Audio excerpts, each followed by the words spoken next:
बाप का गरीब होना अमीर होना नहीं, बाप का होना ही सबसे बड़ी दौलत है।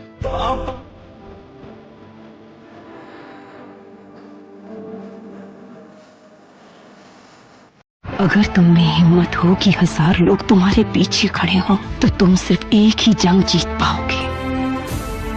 अगर 1000 लोगों ने हिम्मत जुटा ली कि तुम उनके सामने खड़े हो, तो पूरी दुनिया जीत जाओगे। पैसे चाहिए। कितने? देखो 20-25 करोड़। इतने पैसे क्या करेंगे आप? दोस्ती, वफादारी, मोहब्बत सब बिकते हैं, सब खरीदो।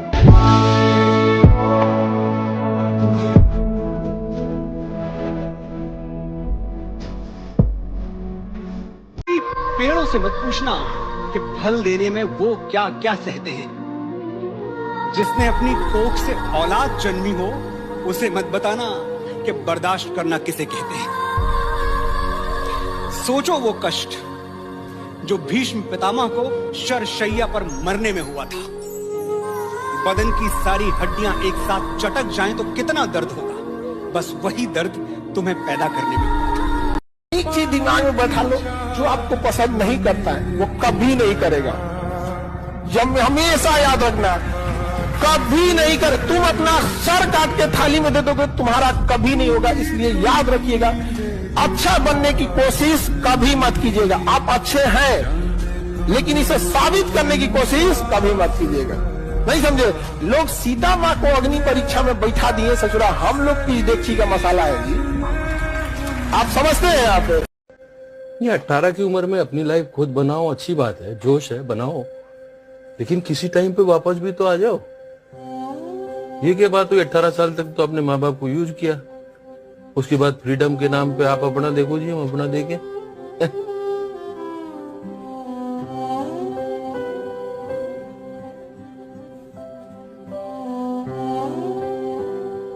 हर माँ बाप को थोड़ी बहुत उम्मीद होती है कि जब उसको जरूरत हो तो उसका बच्चा उसका हाथ थामे। मैंने यूपीएससी की परीक्षा में देखा, एक से एक धुरंधर, कुछ कर ही नहीं पाए। एक से एक धुरंधर, एक से एक।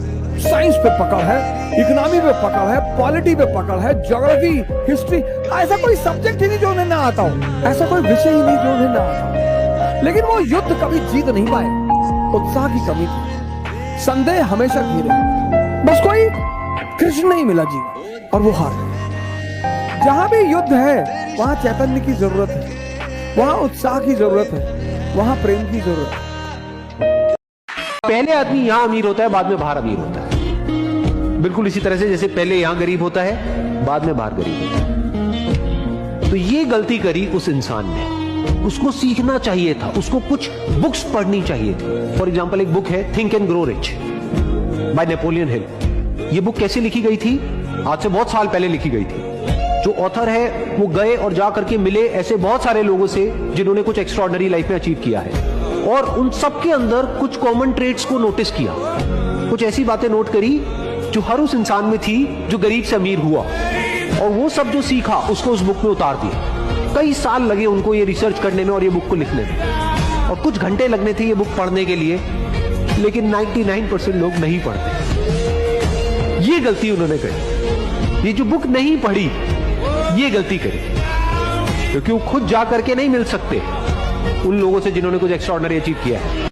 दुनिया में सबसे ताकतवर चीज है समय।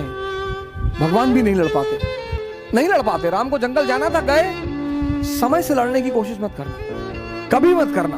कोई जीता ही नहीं आज तक। जब भी समय विपरीत है, मतलब ध्यान करना है, साधना करना है, ताकत इकट्ठा करनी है। जब पैदल चल के मर्सिडीज में बैठोगे ना, तब बहुत मजा आएगा। जब पैदा ही हुए हो मर्सिडीज में, तो जीवन का एक पहलू खो जाएगा, और वो बहुत महत्वपूर्ण पहलू है। संघर्ष से शक्ति पैदा होती है। शक्ति का सिद्धांत ही यही है। तुम कभी क्रिया योग करने जाओ, पढ़ो कभी क्रिया योग के बारे में। क्रिया योग का पूरा फॉर्मूला यही है, pen is equal to power. वो कहते हैं जो दर्द होता उठता है आपके शरीर में, वो बेसिकली आपके शरीर में परिवर्तन हो रहा होता है, और अगर आप उस परिवर्तन पे ध्यान दे जाएं, तो वो परिवर्तन आपकी शक्ति बन जाएगा।